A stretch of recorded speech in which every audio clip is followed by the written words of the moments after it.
Hair loss can feel very alarming, confusing, and let's be honest, emotional. I felt really emotional when I knew my hair wasn't growing.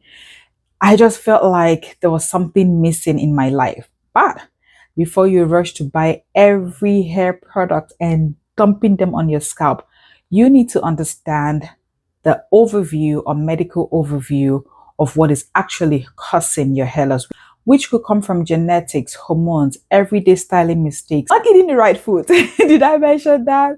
Or certain medical conditions that would definitely contribute to hair loss. And this is speaking from experience of drastic weight loss, suffering from anemia for years, hormonal medications, birth control, to dealing with inflammatory processes in my body, my joints, my scalp, a serious medical condition, to the medications that I was taking to take care of this whole thing. So it's important for you to identify what is happening in your scalp. That way you can choose the right treatment.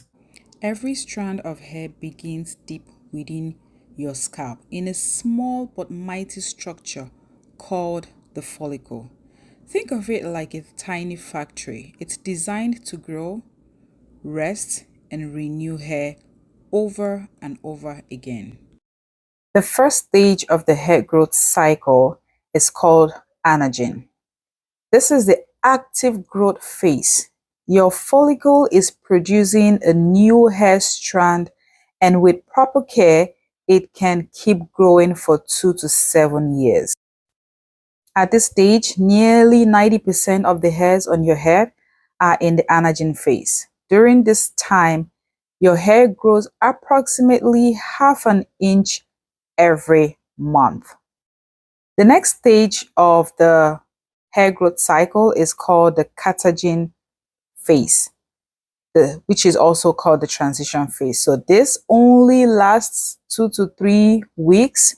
In this stage, the hair follicle begins to shrink and slowly detaches from its blood supply. So you think of it as a quiet shift between growth and rest.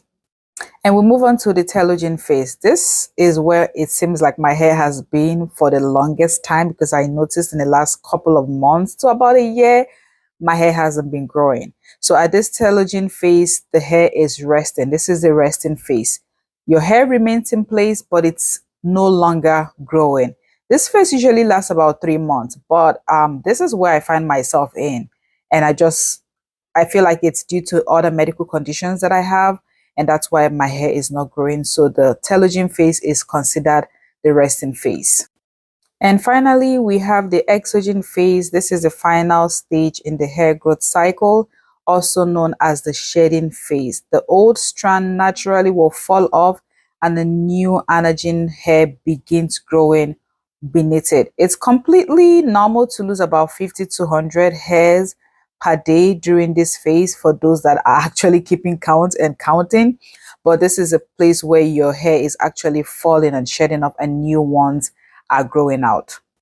So there are several things that deeply influences our overall hair growth cycle, and that could be your general health.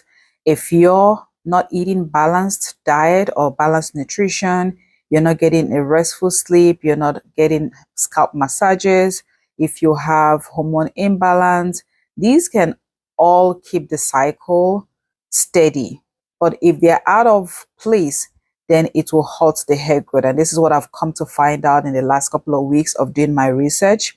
High stress, poor diet, hormonal imbalances can shorten the growth phase and disrupt this rhythm. So for me, I got to find out that it was a combination of anemia, hormonal imbalances, and stress, because I work night shift. So most times I don't get enough rest. I don't get enough sleep. By the time I get off, I'll probably be getting like 3 or 4 hours, if I'm lucky, of sleep. So all of these can definitely disrupt the normal rhythm of the hair growth cycle. There are definitely things that we can do to support healthy hair cycling, and that's focusing on basic essentials like protein, iron, vitamin D. So I had to restart my vitamin D once a week.